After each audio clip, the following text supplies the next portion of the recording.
Wow. Hold on. Lips be chapped. Gotta have chapstick on. Wow. What's it? It's your boy Maserati Shows. We are back. Hold. Let me set that over there because I know I gotta set it up just right.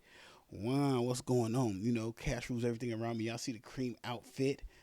Cash rules everything around me. We are back, right? So we are back. You are back to Talk with Maserati podcast, and thank you to everybody who subscribed. I had a few new subscribers. We're gonna hit that 200 mark, which is like fabulous because when I first started my podcast in 2019, it took from 2019 to about 2022 to get to 200, and now we restarted the channel in like less than a year. We're at 200, so I guess the content has gotten better, the look has gotten better, and just the style of what we're doing is better. So I guess that's good, right? And today episode, okay, and I want to understand people understand this channel, right? Is it a guide channel? Probably so. But what type of guide channel? It's a confidence, it's a improvement, and just bettering yourself. Can you guys hear me good? Okay, good. I don't want to be too loud. Anyway, right? With that being said, right? What I want to talk about today, and I'm not just going to piggyback off of sports entertainment. I'm not just going to stay in the football realm, but the importance of confidence, right, in yourself to understand that your confidence might bother other people. Your confidence might make people uncomfortable or insecure in themselves. I suffer from this where my confidence bothers other people. I could care less. My confidence in me, I don't care if it bothers you, I could care less. Bro, listen, because I believe in me, if that causes a problem in you, that's your fault. Like if me believing in me bothers you, I'm sorry, I don't know what to tell you. Like, honestly, that sounds like a personal problem. You might want to seek therapy. You might want to get professional help because one, I don't care. Two, I don't care. Three, you need help. Four, I don't care. Anyway, so what I mean by that is, right, the Shador Sanders situation. Now, mind you, since Thursday, I've been watching the draft. And normally I only watch the draft Thursday, which is the first round, right? Because who really cares about the second, third, fourth, fifth, sixth, and seventh, right? But as I'm watching the first round, and through the past, hold on, the water's over there, whatever, okay. Through the past year, it was always a flip between Shador and Cam Ward. Shador and Cam Ward going 1-2. Let me say this first.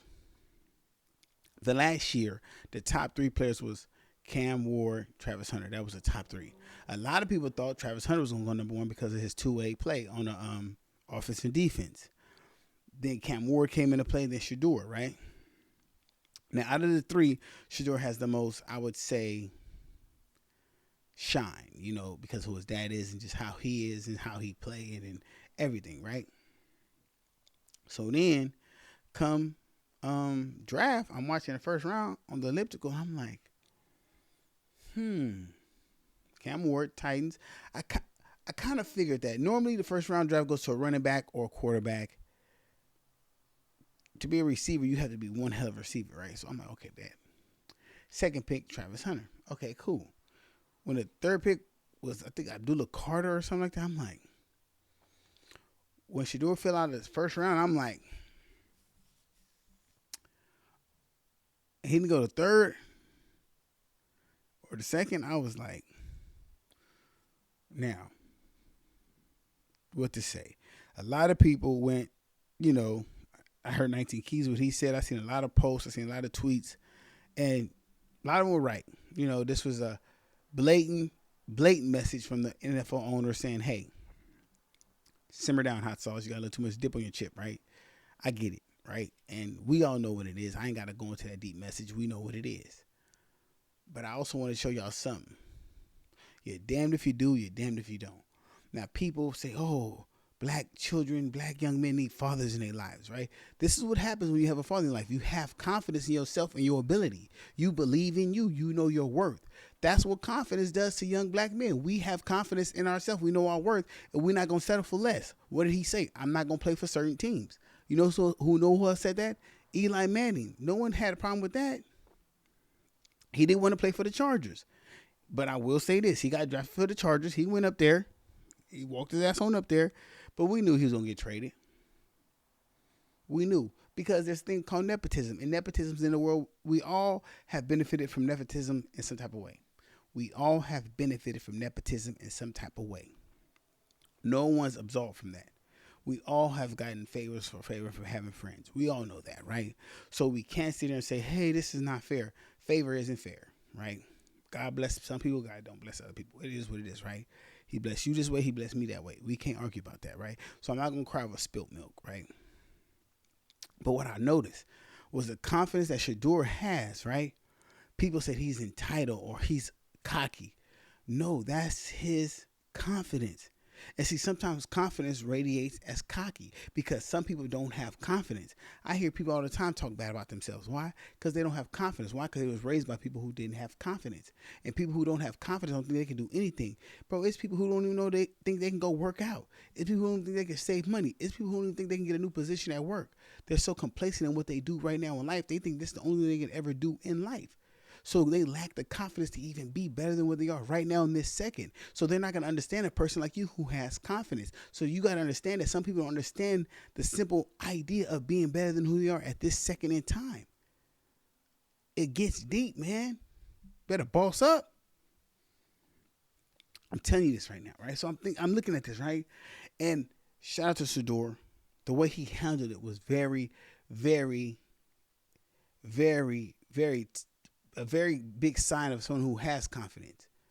He didn't slander no one. He didn't say nothing. He said, I'm going to trust in God.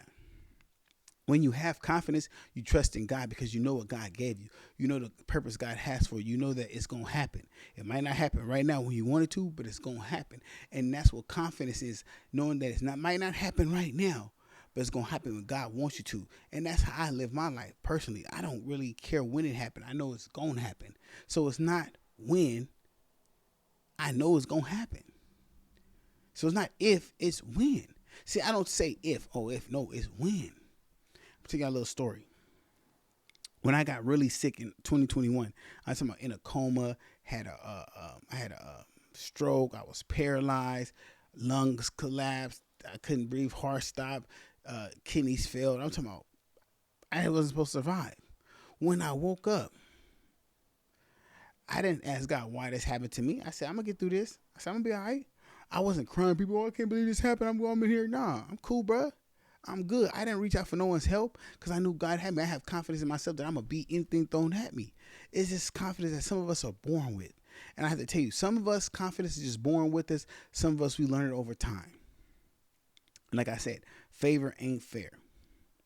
And a lot of times, your confidence oozes off you so much it comes off, who does he think he is? Or he thinks he's like, no, I don't think I'm nothing. I just have confidence in me. I grew up with a family I grew up in a family where we believe in each other and we believe in ourselves. I've never talked down on my siblings. If they want to do something, do it. I don't tell my son he can't do something. My son can do whatever he wants. Put your mind to it, but you got to focus on it. And my bad, guys. Oh my God, guys.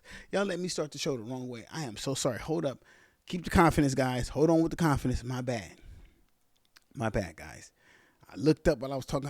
Sometimes I be wanting to just give y'all this information so fast, I be forgetting how the show runs. I am so sorry. My bad, little Dooney in the back. The books today is Atomic Habits. Great book. Listen. Great book. One of the books that was gifted to me. Great book. The other book, Duct Tape Marketing. For me, the other book I'm reading right here is 22 Immutable Laws of Branding.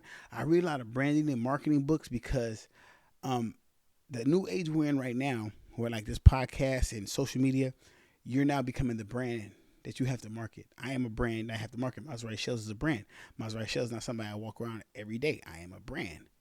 That is who I am. My IPO is Maserati Shells, talking about Maserati. So I got to learn how to market me. So I always do that. I'm very conscious and aware of that. That book is a good book. And Atomic Habits is a good book. I don't know how to do that on the camera, but those are two good books, right? Yeah, I know that's Lil Dooney right there. So bam. Sorry about that, guys. I'll be messing up sometimes, right? But with that being said, confidence. You got to have confidence in yourself to know what you're doing will work when it needs to work. Like this podcast, right? I remember my first podcast ever was only audio. And I was in my car on a lunch break, making minimum wage, and I was recording on this headset that had a mic into my little BS Droid phone.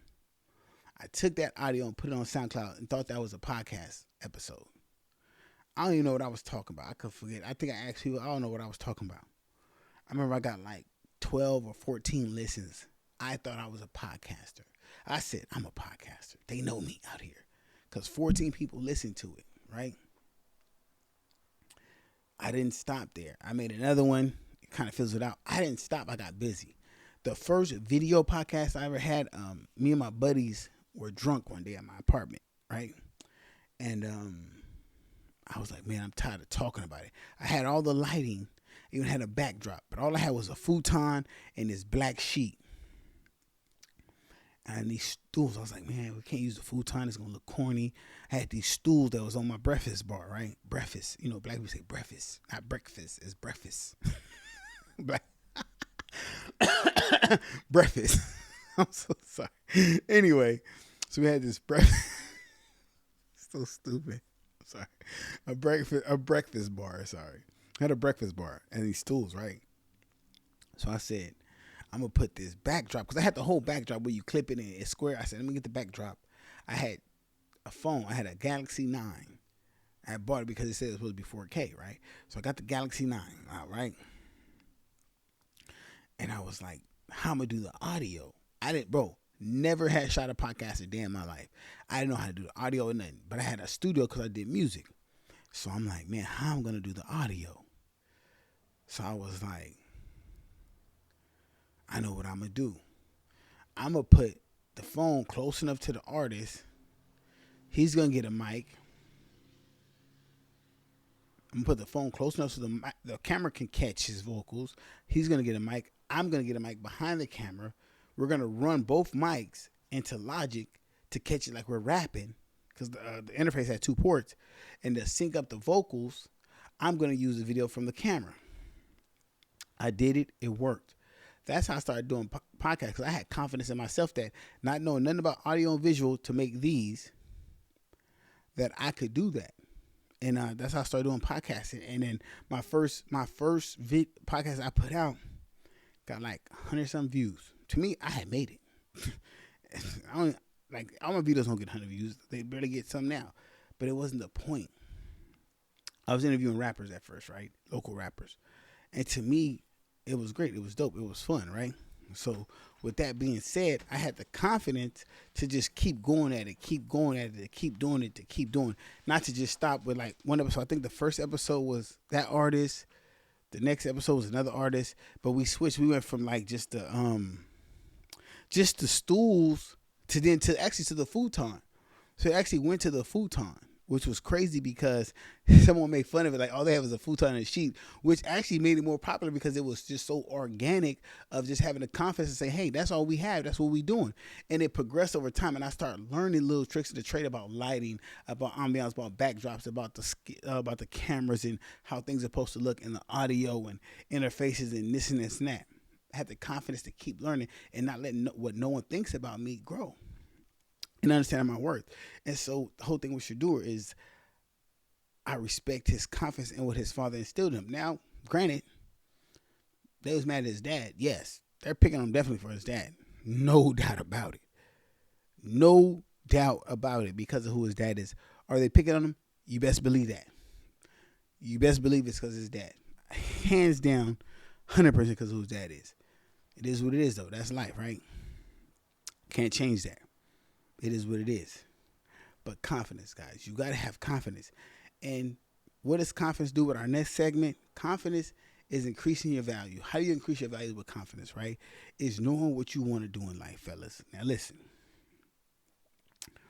How do I want to work this the right way, right? So, having the confidence to know, where do you want to be in life, at what stage? Where do you want to make money? How do you want to make money? And what does making money mean to you? Right? Like, because it's really just a way. How do I want to say it? Money is just a way for you to free up your time, just so you can have time with your family. You can have time. I use money to travel. For me, I love to travel. I have a book actually back there. Dang, I should have grabbed that book. It's a book that says where to go, what places to go at the time of month. Great book. But how do you increase your value? You a person that want to go to school, you a person want to work, you want to start your own business. Yeah, it's so many things. Like, I found there's so many ways to make money just from working a job. Like, you can put your money so many places you can make it, but do you have the confidence to learn, understand it, and implement it. See, a lot of people say, oh, I want to make money. I want to do this. I want to do this. But they don't have the confidence to learn it, implement it, and utilize it and benefit from it. Everybody talks about doing it. Nobody actually wants to do it. See, that's the difference. You could say it, oh, I want to, but will you really do it? That's the mega difference. Because you'll have these, what I call them, high-powered conversations where people are drunk or high, and they'll say all these grandeur things that sound very immaculate and like they'll sound very high level. How many people will actually do it? How many people are really going to save 30% of their check and live below their means? Most won't. Most will be going out to eat. Most are going to be partying, going to the club. What's today? Most people are going to go out tonight, be at the bar. It takes a lot of discipline and structure to say, hey, I'm not going to do this. I'm not going to do this. I'm not going to do this just because other people are not doing it. I'm telling you, it takes a lot. Like, I'm not bragging. I'm not showboating. I don't drink. I don't party. I don't go out. I don't smoke. Not because I didn't like to. I used to. But when I sat back, bro, I did the math. Hold on, I'm doing the math for you guys. Phone time, because I'm not a mathematician.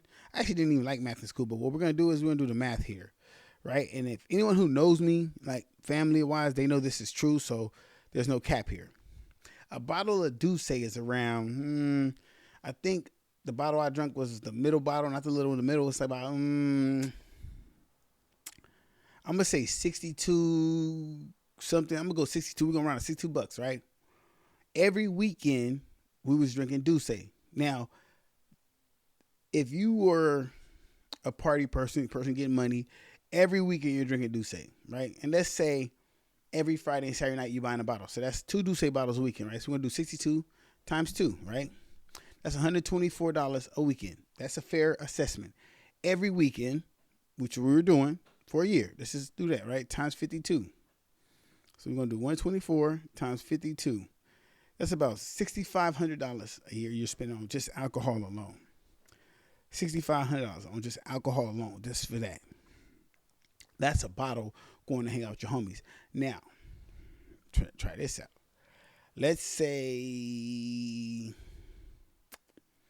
I'm be nice to you guys. A section a weekend. That's a section. Now we're going to do a section. I do know people who go out every weekend and they get a section. That's $350. I'm gonna do the low bottom section, which is the $350. That gets you that's the Ciroc Hennessy. Ain't that the Ciroc Hennessy section? $350. The $350. That's the Ciroc Hennessy. That times 52. That's $18,200 a year. I mean, see what I'm saying? Those numbers matter when you look at it in the long run. So if you could just have the confidence to implement discipline and structure in your life, that will separate you from most people, right? I was talking to a buddy of mine, right? And I ask a lot of men this question. And now this is to fellas. This is for ladies and fellas. Hey, listen. When I say this, don't get upset with me. Do not get upset with me when I say this, because I'm just telling the truth. So when I tell the truth, do not get mad at me. Okay? We just talking the truth. So I ask coworkers this sometimes, and I ask friends this. I actually do, and this is, some people will have a different answer, some won't, right? I ask a dude, how many fights have you been in your life? Now, this is not a hyper masculine question. This is not a macho man question. This is just a general question. How many fights have you been in your life? You could say 0. You could say 1,000,000. It doesn't make you no less of a man. It doesn't make you no more of a man. But how many fights have you been in your life? The average man is going to say 0 to 10. That is an average man's answer. Because the average man lives in an area or a place where there's 0 conflict or people talk it out. Now, for those of us who grew up in ghettos or poverty-stricken area, that number is going to range from about 20 to 100. 100 being the dudes who are actually active in the streets or been in jail and prison. That's on the back end, right? Those are black people. Non-black people are going to go from 10 down. Highest is going to be 10. Unless you're in the Hispanic community, and that's going to be even around. That's not going to be that high because they're not fighting each other like that, right? So when I say that, now, you don't believe me, go to work Yes, I say axe. That's how I say it. Well, not ask. I say axe. Like an axe. Anyway, go to work or call. I dare you to text or call a friend. Actually, hold on. I'm gonna call somebody right now. I'm gonna call my brother. Watch. I'm gonna call my brother. I'm gonna see if he answers. If he answers, he's probably gonna. I'm gonna see if he answers. Let's see. I don't know if you guys can hear him. Let's ask him right now. Like we're gonna call like 5 people. See if you hear him. See if y'all can hear him. Let's see. See if he pick up.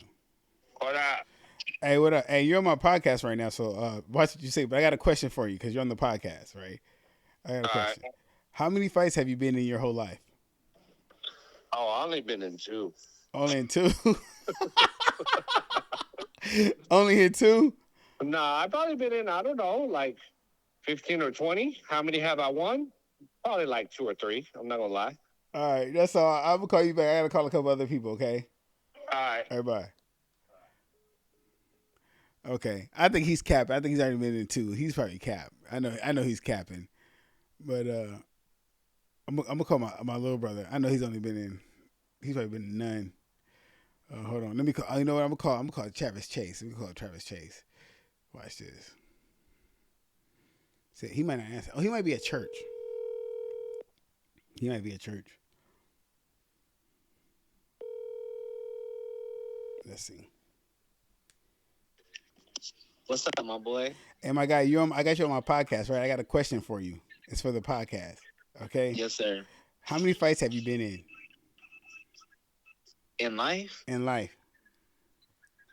Shit. I've been in kind of a lot, but like 10, 11. Okay, 10 or 11. All right. Thank you. Now, that's what I was calling. You'll see it when I post it, but yeah, okay. Yeah, probably 10 or 11. Like real fights where I was trying to kill somebody. Yeah, 10 or 11. All right, appreciate you. I'm gonna hit you later and see what's up with you. All right, big dog. All right, go. Go. So that's like 2 people, 10 or 11, right? So I told y'all between 0 and 10, the average man has been in 10. We're gonna call one more person. Who else can I call in here? And these are just like random homies. Oh, you know what? Let me see if Jamal. I'm supposed to actually, guys. I'm supposed to have a meeting today in a little bit. So hold on. Let me see. Let me call Jamal. Jamal went out last night, so we got to see.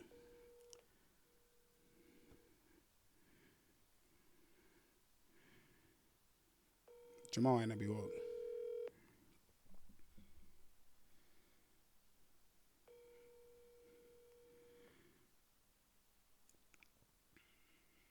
Jamal, he's asleep probably. It's 12:35.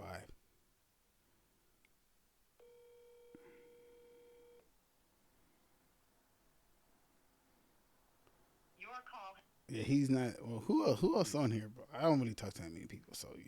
But yeah, you get what I'm saying. Hold on, let me see. I don't talk to a lot of people, guys. I really don't. That's sad. That is really sad. That's life, though.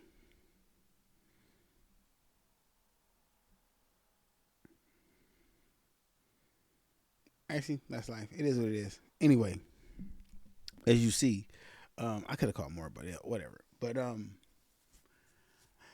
unfortunately, me myself, and I'm not gonna. And you can ask my mom, my whatever, but a lot.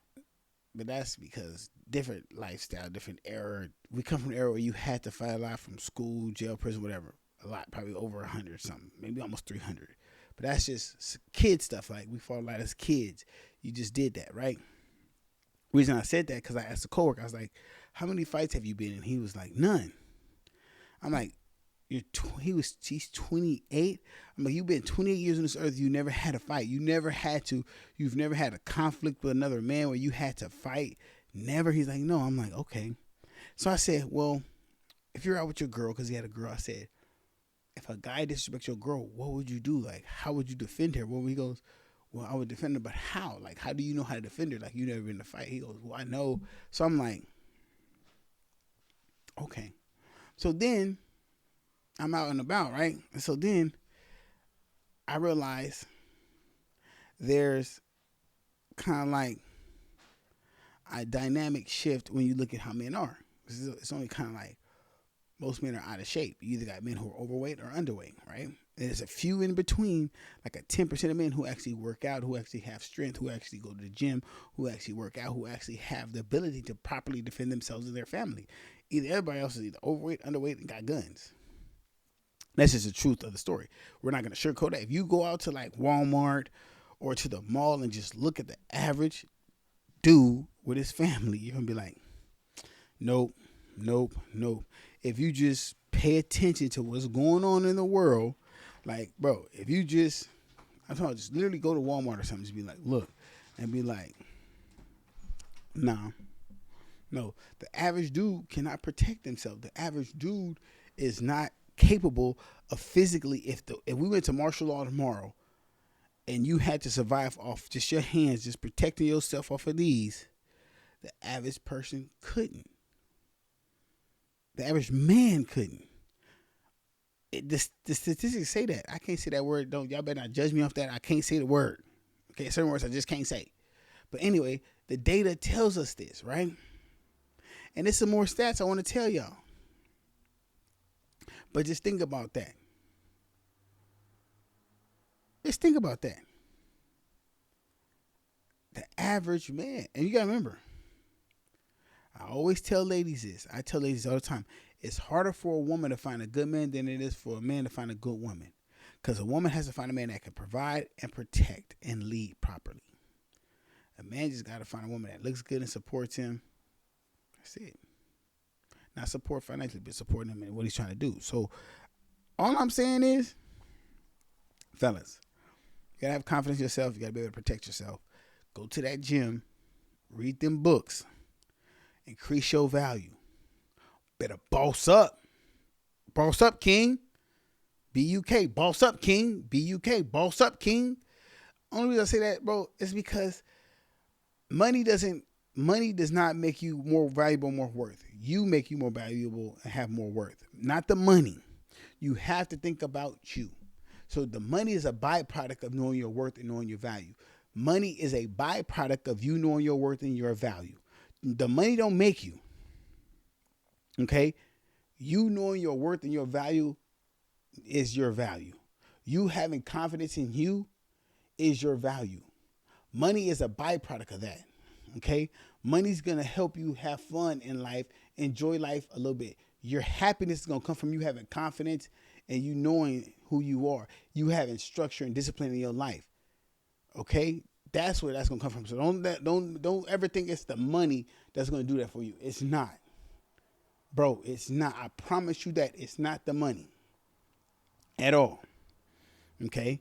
And so, with that being said, fellas, before I get up out of here, this little thing is beautiful. This little thing is beautiful.